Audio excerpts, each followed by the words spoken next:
Welcome to the NC Spin After Spin. Additional comments from our panelists just available on our website. We want to ask each of the panelists, what do you wish you'd have said on last week's show but you didn't? Chris?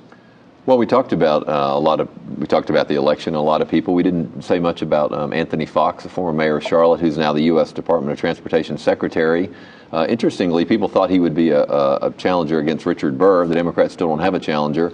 But Anthony Fox has said publicly he promised Senator Burr he wouldn't run against him this time if he supported his confirmation as DOT Secretary. So the question is, when does Anthony Fox, after President Obama's term is over in 2016, when does he get back to Charlotte? What does he run for? I don't think he's done in politics. He'll be a big player. The question is when and what office. And when will he stop making promises? Brad, what do you wish you'd have said? Well, Tom, eastern North Carolina, there are a couple of things on the radar in the eastern part of the state. The Oregon Inlet issue. And we were off camera during a television break talking about how Dare County really did miss Mark Bassnight's leadership, but the dredging issue in Oregon Inlet is a huge issue. Serious. They've shut it down. The commercial fishing industry is really upset about some of the regulations put in place, in particular on fishing brown flounder. And then also coming up is going to be offshore exploration and seismic testing, and that's getting a whole lot of attention up and down the seaboard. So a lot of focus on the coast. Yes. Becky, what do you wish you'd have said? Well, when we're talking about the increase in older population in North Carolina, one of the things that we didn't focus on was the voting bloc that these people are going to be and the changes in those demographics that we may see.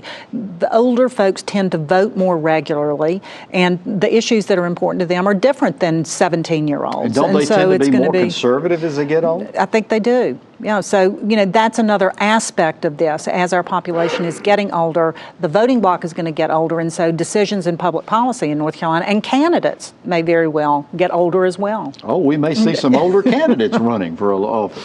John, what do you wish you'd have said? Speaking again about politics in 2016, nature abhors a vacuum.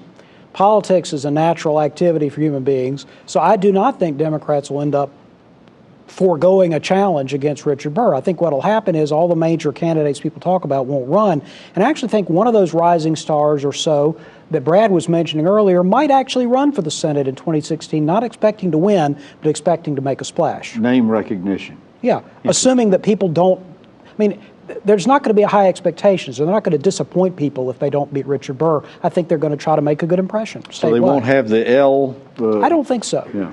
Interesting. Well, thanks for watching the After Spin. We'll have more video all during the week on ncspin.com.